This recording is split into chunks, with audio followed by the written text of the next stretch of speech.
তাইজুলের Pfeiffer এবার বদলে গেল বাংলাদেশ। প্রথম দুই সেশনে ভুগতে থাকা টাইগারদের তৃতীয় সেশনে রীতিমতো অবিশ্বাস্য চমক দিয়েছেন টেস্ট খ্যাত বোলার।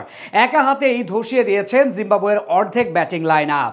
টাইগার স্পিনারের ঘূর্ণিতে আজ একে একে মাঠ ছেড়েছেন জিম্বাবুয়ের বেন কারান, ওয়েলস কিংবা মাদেভেরের মতো ব্যাটাররা, যার সুবাদে দ্বিতীয় দিনের আগেই ভালো অবস্থানে বাংলাদেশ। স্পিনারদের এমন সাফল্যময় দিন নিয়ে বিস্তারিত থাকছে রিপোর্টে। সিলেট হারের ক্ষত নিয়েই শুরু হয়েছিল টাইগারদের দ্বিতীয় টেস্টের লড়াই। তবে তরতাজা এই ক্ষততে এবার যেন কিছুটা মলমই লাগিয়ে দিলেন দলের স্পিনাররা। এদিন টস জিতে শুরুতেই ব্যাটিং এর সিদ্ধান্ত নেন জিম্বাবুয়ের অধিনায়ক, যেখানে শুরু থেকেই দেখে শুনে ব্যাট চালাতে থাকেন প্রতিপক্ষের দুই ওপেনার। এমনকি রোডেশিয়ানদের দ্বিতীয় উইকেট পতনের পরও বড় জুটিতেই এগুতে থাকেন উইলিয়ামস আর ওয়েল। এদিকে দিনের প্রথম সেশনে অবশ্য অনেকটা সাদামাটা বোলিংই করেছেন টাইগার বোলাররা। তবে তৃতীয় সেশনে এসে দাপট দেখায় টাইগার স্পিনাররা। নাইমের নজরকাড়া উইকেটের পর তাইজুলের ফাইফারে বদলে যায় চিত্রপট। তার ঘূর্ণিতে খুব ভালোভাবেই ম্যাচে ফিরে বাংলাদেশ। এর আগে চট্টগ্রামের সকালটা বেশ ভালোভাবেই সামাল দিয়েছেন জিম্বাবুয়ের দুই ওপেনার ব্রায়ান বেনেট আর বেন কারান জুটি। দুজনেই রান তুলেছেন ওভার প্রতি 4 করে। তাছাড়া প্রথম 10 ওভার কোন রকম ঝামেলা ছাড়াই দেখে শুনে খেলতে থাকেন তারা। তবে নজরকাড়া সুইং আর ইয়র্কারে বাংলাদেশের প্রথম ব্রেক থ্রু এনে দেন প্রথমবার টেস্ট খেলা তানজিম হাসান সাকিব।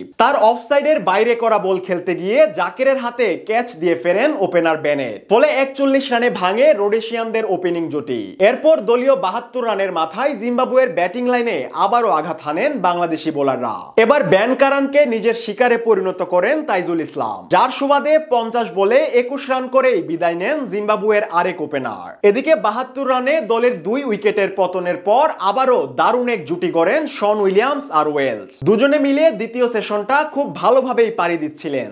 এমনকি তাদের কাছ থেকে আসে 90 রানের বড় এক জুটি। এরপর গরমের তীব্রতায় মাঠ ছেড়ে যান ওয়েলস। তার আগেই ব্যক্তিগত অর্ধশতক স্পর্শ করেন তিনি। 131 বল খেলে ঝুলিতে নেন 54 রান। এরপর উইলিয়ামসের সাথে যোগ দেন ক্রেইগ আরভিন। তবে অভিজ্ঞ এই ব্যাটারকে বেশিক্ষণ ক্রিজে টিকতে দেয়নি নাইম হাসানের ঘূর্ণি। 31 বলে 5 রান করা আরভিন ফেরেন জাকিরের হাতে ক্যাচ দিয়েই। এরপর নিজের পরের ওভারে এসে আবারও উইকেটের দেখা পান এই স্পিনার। লেগ স্টাম্পের বাইরে করা স্পিনে সুইপ করতে গিয়ে তানজিম সাকিবের হাতে ক্যাচ দিয়ে 66 রানে ফেরেন উইলিয়ামসও।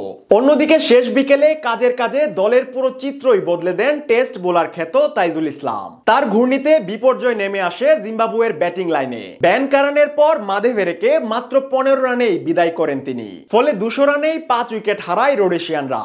এরপর আরো বেশি অপ্রতিরোধ্য হয়ে ওঠেন তাইজুল ইসলাম। 81তম ওভারে পরপর 2 বলে 2 উইকেটের চমক দেখান এই স্পিনার। এদিন ওয়েলসকেও ফেরানোর মাধ্যমে বহুদিন পর 5 উইকেটের দেখা পান তাইজুল। আর তাইজুলের এমন অপ্রতিরোধ্য স্পিনে ম্যাচে ফিরে বাংলাদেশ। তাতে 9 উইকেট হারিয়ে 227 রানেই থামে জিম্বাবুয়ের প্রথম দিনের সংগ্রহ।